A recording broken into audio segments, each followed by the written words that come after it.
MCQs की बात करेंगे यूनिट नंबर 1, 2, 3, 4, 5, 6, 7, 8, 9, 12 और 13 इनमें से एक एक एमसीक्यू आएगा। यूनिट नंबर 10, 11 और 14 में से दो दो एमसीक्यू आएंगे। शॉर्ट क्वेश्चन की बात करेंगे क्वेश्चन नंबर 2, इसमें आपने 8 करने होते हैं 12 में से।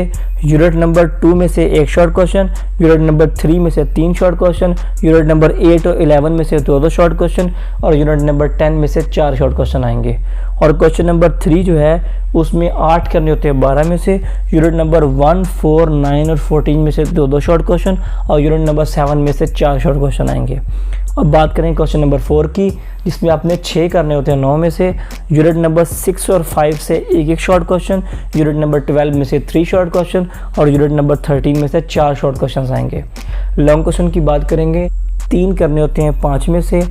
पहला जो लॉन्ग क्वेश्चन है वो होता है क्वेश्चन नंबर 5, उसका ए पार्ट 1 में से, बी पार्ट 14 में से। क्वेश्चन नंबर 6 का ए पार्ट 2 में से, बी पार्ट 8 में से। क्वेश्चन नंबर 7 का ए पार्ट 6 में से, बी पार्ट 9 में से। क्वेश्चन नंबर 8 का ए पार्ट 5 में से, बी पार्ट 11 में से। और क्वेश्चन नंबर 9 का ए पार्ट 4 में से और बी पार्ट 12 में से आएगा। तो चैनल को सब्सक्राइब कर लें ताकि आप तक इन्फॉर्मेशन पहुँचती रहे।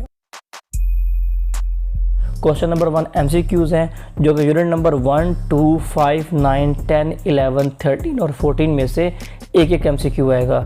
यूनिट नंबर 3, 4, 6, 7, 8, 12 में से दो एमसीक्यूज़ आएंगे। क्वेश्चन नंबर 2 शॉर्ट क्वेश्चंस हैं जिसमें आपने 8 में से 12 करने होते हैं। या यूनिट नंबर 1, 2, 3 और 4 से 3 शॉर्ट क्वेश्चन आएंगे। क्वेश्चन नंबर 3 भी शॉर्ट क्वेश्चन है, इसमें भी आपने 8 करने 12 में से। यूनिट नंबर 7 और 5 में से दो शॉर्ट क्वेश्चन, यूनिट नंबर 6 में से 5 शॉर्ट क्वेश्चन और यूनिट नंबर 8 में से 3 शॉर्ट क्वेश्चन आएंगे। क्वेश्चन नंबर 4 भी शॉर्ट क्वेश्चन है, इसमें भी आपने 8 में से 12 करने हैं। यूनिट नंबर 9, 10 और 12 में से 3 शॉर्ट क्वेश्चन, यूनिट नंबर 11 और 13 में से एक शॉर्ट क्वेश्चन और यूनिट नंबर 14 में से 2 शॉर्ट क्वेश्चन आएंगे। उसके बाद बात करेंगे हम लॉन्ग क्वेश्चन की। लॉन्ग क्वेश्चन में आपने 3 करने होते हैं 5 में से। लॉन्ग क्वेश्चन नंबर जो 5 है उसका ए पार्ट यूनिट नंबर 2 में से, बी पार्ट 6 में से आएगा। क्वेश्चन नंबर 6 का ए पार्ट 3 में से, बी पार्ट या 7 में से आएगा या 5 में से आएगा। क्वेश्चन नंबर 7 का ए पार्ट 4 में से और बी पार्ट 8 में से आएगा।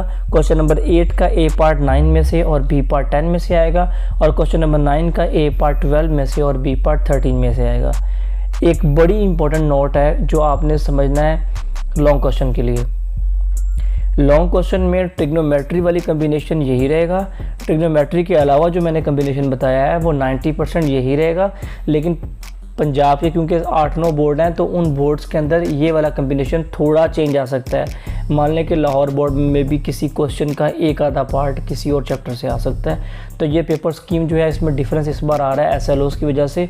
फिर भी 90% यही पेपर स्कीम यूज़ होगी, तो आप लोग इसी को फॉलो करके लेके चलें।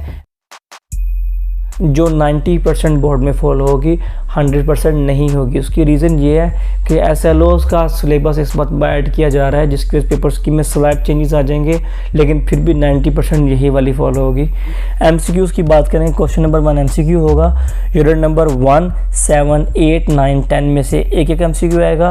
यूनिट नंबर 2, 3, 4, 5, 6 में से दो MCQ आएंगे। फिर शॉर्ट क्वेश्चन शुरू हो जाएंगे।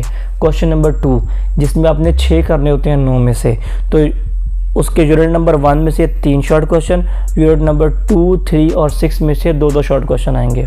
क्वेश्चन नंबर 3 में भी आपने 6 करने होते हैं 9 में से, तो यूनिट नंबर 5 में से 5 शॉर्ट क्वेश्चन और यूनिट नंबर 8 और 9 में से 2 शॉर्ट क्वेश्चन आते हैं। फिर क्वेश्चन नंबर 4 है, उसमें भी आपने 6 करने होते हैं 9 में से, तो यूनिट नंबर 4 में से 4 शॉर्ट क्वेश्चन और यूनिट नंबर 7 में से 3 शॉर्ट क्वेश्चन और यूनिट नंबर 10 में से 2 शॉर्ट क्वेश्चन आते हैं। फिर लॉन्ग क्वेश्चन की बात करेंगे। लॉन्ग क्वेश्चन में आपके सामने 5 लॉन्ग क्वेश्चन होते हैं और आपने 3 करने होते हैं। तो लॉन्ग क्वेश्चन नंबर जो 1 है, जिसको हम क्वेश्चन नंबर 5 बोलते हैं, वो यूनिट 1 में से आएगा। जो 6 है वो 2 में से आएगा, 7 3 में से आएगा, 8 जो है 5 में से आएगा और 9 6 में से आएगा। तो आप लोगों का 100% पेपर सॉल्व हो जाएगा। कम से कम लॉन्ग क्वेश्चन तो मसला ही नहीं है, वो तो 100% वहाँ से आएंगे, कोई शक नहीं इसमें। ठीक हो गया। MCQ क्वेश्चन नंबर 1 होंगे, जिसमें आपका यूनिट नंबर 1, 2, 3, 5, 8 और 11 में से 2-2 MCQ आएंगे। यूनिट नंबर 4, 6, 7, 9 और 10 में से 1-1 MCQ आएगा। शॉर्ट क्वेश्चन के लिए गौर से बात सुन लें कि आप लोगों के शॉर्ट क्वेश्चन 50% एक्सरसाइज में से आता है और 50% चैप्टर्स में से। तो क्वेश्चन नंबर 2 शॉर्ट क्वेश्चन, इसमें आपने 8 करने हैं 12 में से। यूनिट नंबर 1, 3 और 11 में से 4-4 शॉर्ट क्वेश्चन आएंगे। क्वेश्चन नंबर 3 भी आपने 8 करने हैं 12 में से। यूनिट नंबर 2, 4, 5 और 9 में से 3-3 शॉर्ट क्वेश्चन आएंगे। और क्वेश्चन नंबर 4 में आपने 6 करने हैं 9 में से। यूनिट नंबर 6 में से 1 शॉर्ट क्वेश्चन आएगा। यूनिट नंबर 7 और 8 में से 3-3 शॉर्ट क्वेश्चन आएंगे। यूनिट नंबर 10 में से 2 शॉर्ट क्वेश्चन आएंगे। उसके बाद आ जाते हैं लॉन्ग क्वेश्चन। आपने 3 लॉन्ग क्वेश्चन करने होते हैं 5 में से। लॉन्ग क्वेश्चन के लिए याद रखना है कि चैप्टर्स और स्कीम यही रहेगी। फ़र्क क्या आता है, जैसे कि क्वेश्चन नंबर 5 है, उसका ए पार्ट यूनिट नंबर 2 में से है और बी पार्ट यूनिट नंबर 4 में से है। अभी 2 का न्यूमेरिकल 4 की थ्योरी या 4 का न्यूमेरिकल 2 की थ्योरी कुछ भी आ सकता है, ठीक है। न्यूमेरिकल थ्योरी आपस में शिफ्ट हो सकती है, लेकिन चैप्टर्स यही वाले यूज़ होंगे, यानी यूनिट नंबर 2 और 4 के क्वेश्चन ही आएंगे क्वेश्चन नंबर 5 में। लेकिन ये कंपलसरी नहीं है कि 2 की थ्योरी और 4 का न्यूमेरिकल आए, हो सकता है कि 4 की थ्योरी और 2 का न्यूमेरिकल आ जाए। तो मैं आपको सिंपल एक टिप ये दूंगा कि आप लोग 3 क्वेश्चंस मार्क कर लें जो आप लोग तैयार कर सकते हैं। उनमें 6 चैप्टर आपके पास मार्क होंगे ना, हर क्वेश्चन के 2 पार्ट हैं, तो आप लोगों के पास 6 चैप्टर बनेंगे। उन 6 के 6 के न्यूमेरिकल और 6 के 6 के लॉन्ग क्वेश्चन कर लें तो आपका 100% मार्क्स आ जाएंगे, यानी 85 आउट ऑफ 85 आ जाएगा। तो स्कीम शुरू करते हैं। क्वेश्चन नंबर 5 का ए पार्ट 2 में से, बी पार्ट 4 में से। क्वेश्चन नंबर 6 का ए पार्ट 3 में से, बी पार्ट 5 में से। क्वेश्चन नंबर ए का ए पार्ट 6 में से, बी पार्ट 8 में से। और क्वेश्चन नंबर 8 का ए पार्ट 7 में से, बी पार्ट 9 में से। और क्वेश्चन नंबर 9 का ए पार्ट 10 में से और बी पार्ट 11 में से आएगा।